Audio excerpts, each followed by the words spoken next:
कृष्णा कृष्णा कृष्णा हरे हरे हरे हरे हरे राम हरे राम राम राम राम राम हरे हरे हरे। तो आप सबका बहुत बहुत बहुत स्वागत है समर कैंप के सेशन में। और ये हमारा 6th सेशन है आज। और इसका जो मौजू है, जो सब्जेक्ट है, वो बहुत बहुत इम्पोर्टेंट है। हमेशा की तरह हम बहुत ध्यान से इसको समझेंगे, सुनेंगे और पूरा एंजॉय करके और लर्न करके हम यहाँ से जाएंगे। तो श्रीला प्रभुपाद की एक बहुत इम्पोर्टेंट, एक बहुत महत्वपूर्ण कोट है। श्रीला प्रभुपाद कहते हैं कि जो चिल्ड्रन हैं, जो बच्चे हैं, they are the future hope of society. How we train them, it depends on us. उनको कृष्णा कॉन्शियसनेस या कल्चर की क्या हम टीचिंग देते हैं, शिक्षा देते हैं, उसमें निर्भर करेगा कि वो आगे जाके क्या बनेंगे। अब एक बहुत इम्पोर्टेंट बात आप अपने जहनों में ये बिठा सकते हैं कि जो वैष्णवास हैं, जो भगवान के भक्त हैं, उनको लीड करना चाहिए दुनिया में। जो पूरा काफिला है, जो क्राउड है, उनको लीड करने वाला हमेशा कोई वैष्णवा ही होना चाहिए। और वैष्णवा आप जाके अगर आपको लीड करना है तो आपको पहले कृष्णा कॉन्शियसनेस को समझना पड़ेगा कि हमें कैसे आगे जाना है, हमें भक्ति कैसे करनी है, हमें कृष्ण को प्रसन्न कैसे करना है। तो उसके लिए आज के बहुत सारे वर्कशॉप के सेशंस हैं, एक्टिविटीज हैं। सबसे पहला सेशन जो है वो हमारे साथ मिसेस रूपमाला सिंह है, जो कि लॉयर हैं, एजुकेशनिस्ट हैं और बहुत फोरम्स पे, चाहे वो तालीमी फोरम हो, चाहे वो ह्यूमन राइट्स के फोरम हो, उसमें वो बोलती हैं और गाइड करती हैं लोगों को। तो आज हम इनसे सुनेंगे कि हमारे जो एज अ चाइल्ड या एज अ बालक हमारे राइट्स क्या हैं। तो हरे कृष्णा का महामंत्र हम एक दफा पढ़ेंगे और उनका स्वागत करेंगे। हरे कृष्णा कृष्णा कृष्णा हरे हरे, हरे राम राम राम हरे हरे।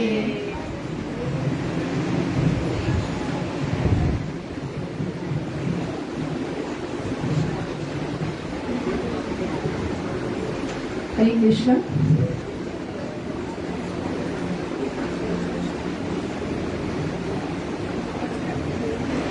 सबसे पहले जिस हवाले से आज हम बात करेंगे उसमें उसका शुरुआत करने से पहले मैं जो है वो श्रीला प्रभुपाद जी का एक लेटर है जो कि उन्होंने 30 जुलाई 1972 को उन्होंने लिखा था अरुंधति जी को।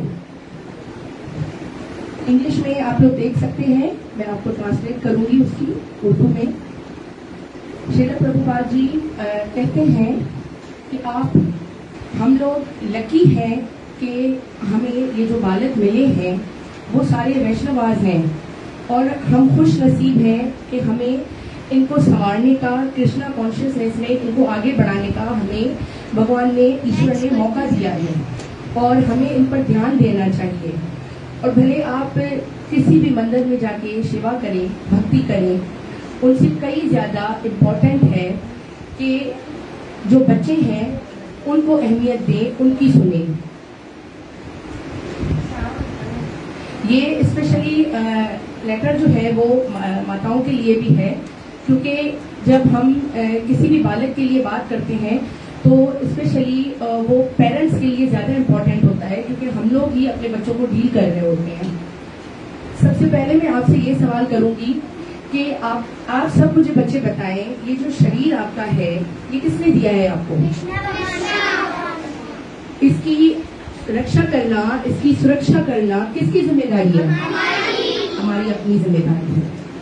अब देखें, हम ये सोचते हैं कि हमारी अपनी जिम्मेदारी है, पर हम किसी जगह पे इसकी सुरक्षा नहीं कर पाते। ये मैं बच्चों के लिए कह रही हूँ, ठीक है? क्योंकि आज हमारा टॉपिक क्या है? Rights of children in Pakistan. हम कौन से मुल्क में रहते हैं? पाकिस्तान में रहते हैं। कौन से सूबे में रहते हैं? सिंध सूबे में रहते हैं। तो according to the law of सिंध हम उस हिसाब से आज बात करेंगे। जिस तरह हर मुल्क को चलाने के लिए कानून होते हैं, ठीक है? और कानून क्यों बनाए जाते हैं? ताकि मुल्क में जो भी शहरी रहते हैं वो डिसिप्लिनरी वे में रह सकें और सब शहरियों को अपने बराबर के हक मिल सके। ठीक है, तो सिमिलरली जिस तरह बड़ों के लिए कानून होते हैं उस तरह छोटे बच्चों के लिए भी कानून होते हैं। आपको ये बात पहले पता है कि बच्चों के लिए कानून होता है? तो आज आप जानिएगा और उसमें जो है वो खुद भी उन चीजों पे अमल कीजिएगा और दूसरे जो है बच्चे जिनको नहीं पता उनको भी इस बारे में आप लोग बताइएगा। तो हम देखेंगे नेक्स्ट हमारी स्लाइड।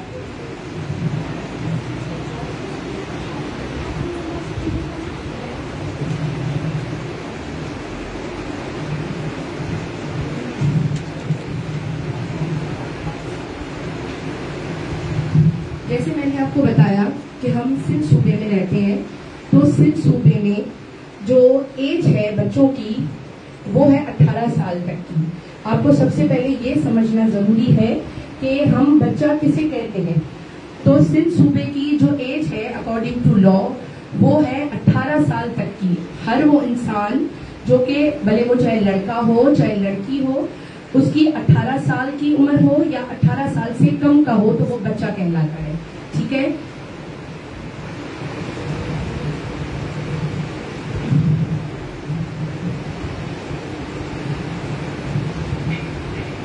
बच्चों के राइट्स क्या होते हैं?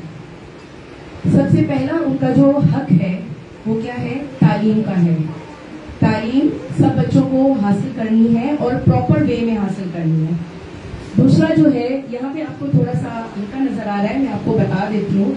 दूसरा जो है वो है right to decent standard of living.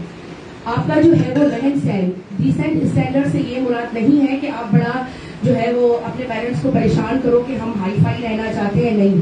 Decent standard से मुराद ये है कि आपको डिसिप्लिनरी वे में अपनी लाइफ को चलाना है। पढ़ाई के टाइम पे पढ़ाई, खेल के टाइम पे खेल, हर चीज को आपको अपने हर राइट को एंजॉय करना है, चाहे वो तालीम का हो, चाहे वो खेल कूद का हो, चाहे वो किसी दूसरी एक्टिविटीज में पार्टिसिपेशन का हो। तो आपको अपने लाइफ स्टाइल को जो है वो एक प्रॉपर वे में चलाना है। उसके बाद है right to health. Right to health से मुराद है कि आप जब तक आप स्वस्थ नहीं होंगे, आप अगर प्रॉपरली अपनी हेल्थ का ख्याल नहीं रखेंगे, खाएंगे पिएंगे नहीं, तो डेफिनेटली आप स्ट्रांग नहीं बनेंगे। और आप स्ट्रांग नहीं बनेंगे तो आप अच्छा पढ़ नहीं पाएंगे और अपने हक के लिए जो आपके हैं उनके लिए आप आवाज नहीं उठा सकते, आप लड़ नहीं सकते और आप कृष्ण भक्ति में, सेवा में जो है आप एक्टिविटीज में जो है वो भाग नहीं ले सकते। और नेक्स्ट जो है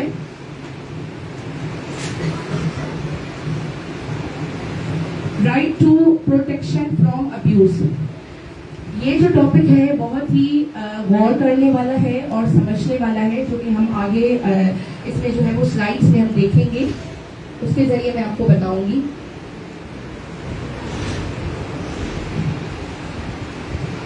आप में से कोई बच्चा जानता है कि चाइल्ड अब्यूज क्या होता है? जी बताएं। सॉरी, मारता है नहीं, मारता है नहीं जी।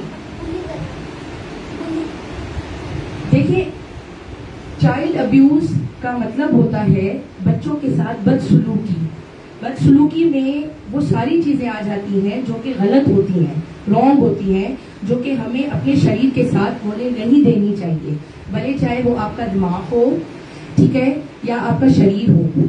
सही है, उस चीज की हम कभी भी किसी को इजाजत नहीं देंगे कि वो आपके, क्योंकि अभी हमने कुछ देर पहले आप ही ने मुझे बताया ना कि ये शरीर हमें कृष्णा जी ने दिया है और इसकी रक्षा और सुरक्षा हमें खुद करनी है। ठीक है, तो इट मीन्स ये हमारे पास कृष्णा जी की दी हुई अमानत है और इसकी हमें रक्षा करनी है। अच्छा, चाइल्ड अब्यूज कितने तरीके के होते हैं? सबसे पहले मैंने बहुत सेलेक्टिवली लिए हैं, वैसे तो ये बहुत बड़ा टॉपिक है और हम कानून में नहीं जाएंगे क्योंकि कानून तो बहुत वसी है, जो कि अभी आपकी एज छोटी है। कुछ चंद बातें हैं जिनका आपको ख्याल रखना है।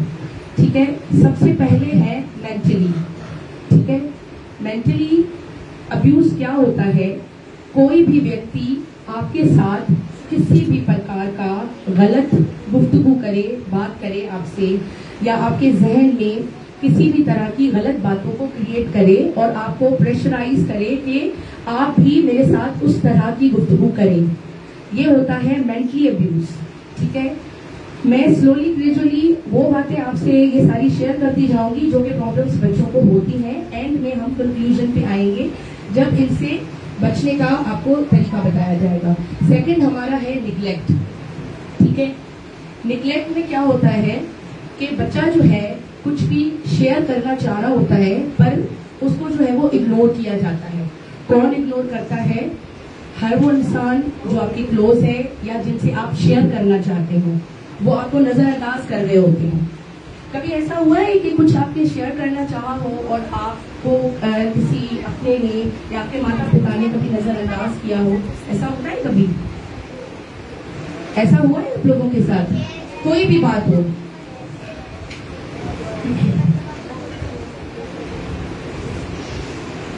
उसके बाद है डिस्करेज और डीग्रेड। अक्सर करके ऐसा होता है कि बच्चे कोई भी अच्छा काम करने जा रहे होते हैं या कर रहे होते हैं तो उनको इनकरेजमेंट नहीं मिलती और बच्चा फिर वही ही जो है वो चुप होके खामोश होके बैठ जाता है। आगे बढ़ने की सलाहियत उसमें जो है वो खत्म हो जाती है। वो ये सोचता है कि मैं कुछ कर नहीं पाऊंगा क्योंकि मुझे कोई अप्रिशिएट नहीं कर रहा। ठीक है,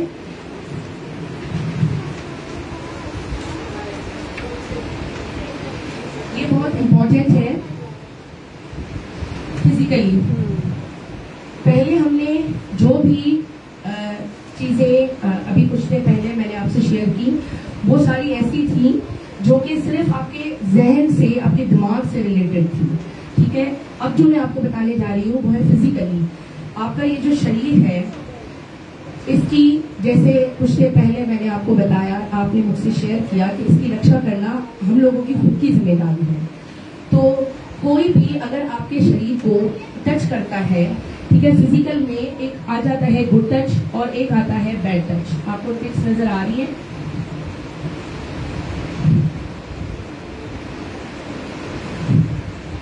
ये आप देख सकते हैं। कोई मुझे बता सकता है गुड टच और बैड टच क्या होता है?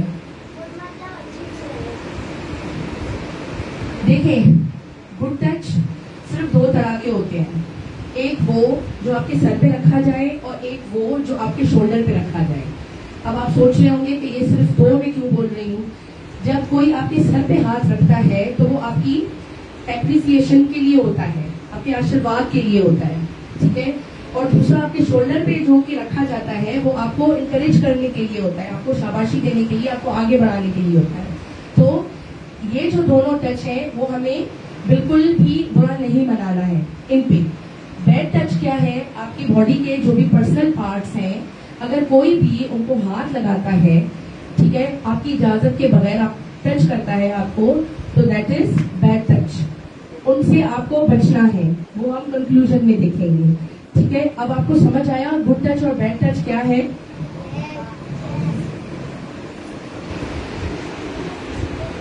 उसके बाद आ जाता है वायलेंस। वायलेंस काफी तरह के होते हैं। वायलेंस का मतलब है तशद्दुद। आपको अगर कोई भी मारपीट करता है, अब यहाँ पे ये बात मैं क्लियर कर दूं कि ऐसे नहीं कि कल को कोई बच्चा जाके घर पे बोले कि हमारी माता जी ने हमें इस बात के लिए मारा या पिता ने डांटा मारा, तो ये तो गलत है, हमारा तो राइट है, हमें कोई मारपीट नहीं सकता। तो ऐसा नहीं है। ये माता पिता के अलावा जो भी है वो अगर आप पे किसी भी तरीके का कोई वायलेंस करता है, उसमें देखिए बहुत सारी चीजें आ जाती हैं। अक्सर करके हम अपने किसी रिलेटिव्स के घर जा रहे होते हैं, वो हमारे साथ खराब बर्ताव करते हैं। कभी कभी हमें बैड टच भी करते हैं, कभी कभी हमें जो है वो बगैर किसी रीजन के हमें मारते भी हैं, भले वो मजाक में ही हो। कभी कभी हम अपने फ्रेंड्स के साथ अगर बाहर जा रहे होते हैं तो वो भी आसपास में हमारे जो नेबर होते हैं वो भी हमें जो है वो वायलेट कर रहे होते हैं, हमें मार रहे होते हैं। कभी बच्चे जो है, ऐसा होता है आप लोगों के साथ, कभी किसी पड़ोसी किसी बच्चे ने आपको डराया है, कोई सीनियर कोई स्कूल में किसी ने डराया है आपको? ऐसा हुआ है? किस किसके साथ ऐसा हुआ है? तो ये चीज भी जो है वो बच्चों की एक प्रॉब्लम जो है, ये सारी हम प्रॉब्लम्स हैं जो आपसे शेयर कर रहे हैं, और फिर उसके बाद हम कंक्लूजन पे आएंगे। उसके बाद है चाइल्ड लेबर। आपने ये अल्फाज पहले कभी सुना है, चाइल्ड लेबर? जी, इसका क्या मतलब है? बच्चों से काम करवाना। चाइल्ड लेबर टोटली इलीगल है, गैर कानूनी है, क्योंकि बच्चे जो हैं हमारे मुस्तकबिल के जो है वो क्या है, भगत है, वैष्णवास है, और अगर इतनी छोटी सी उम्र में अगर उनको हम कामों में लगा देंगे तो उनको बहुत तरीके के नुकसान होते हैं। ठीक है,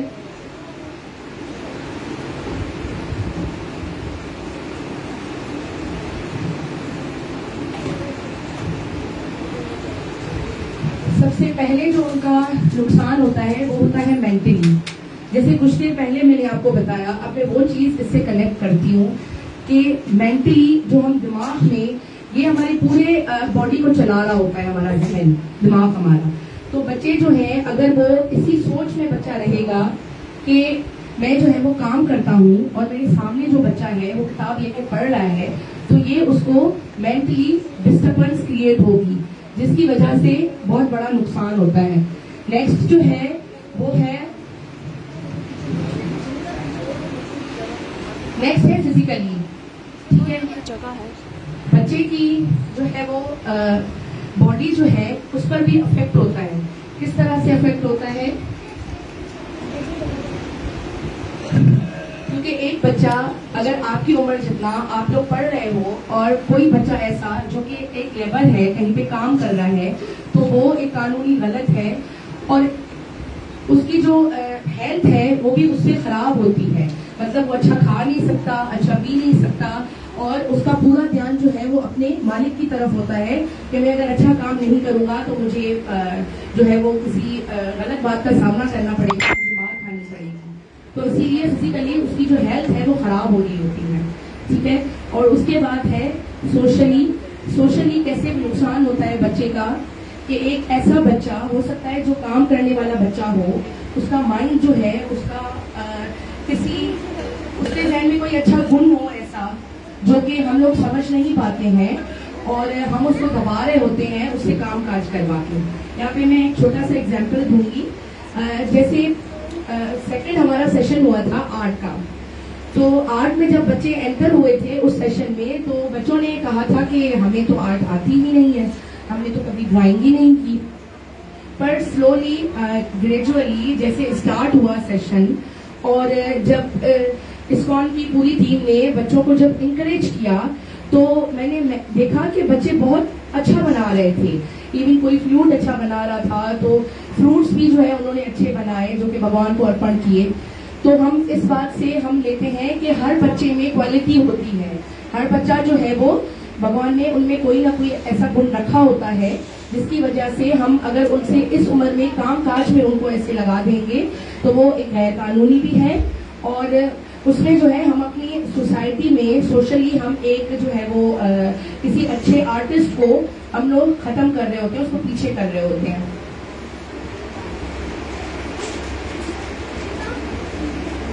कंक्लूजन पे आते हैं।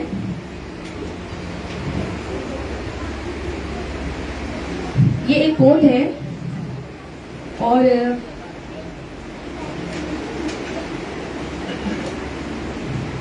ये स्पेशली पेरेंट्स के लिए भी है। If you train a child in taking shelter of Krishna, then that will become nature of child. अगर हम शुरू से ही यूज टू होंगे कृष्णा सेवा में, कृष्णा भक्ति में, तो हमारी ये आदत हो जाएगी, और फिर हम आगे बढ़ के भी उसी चीज में अपने आप को व्यस्त रखेंगे। और ये वो चीजें, ये वो बातें हैं पॉजिटिव, जैसे हमारा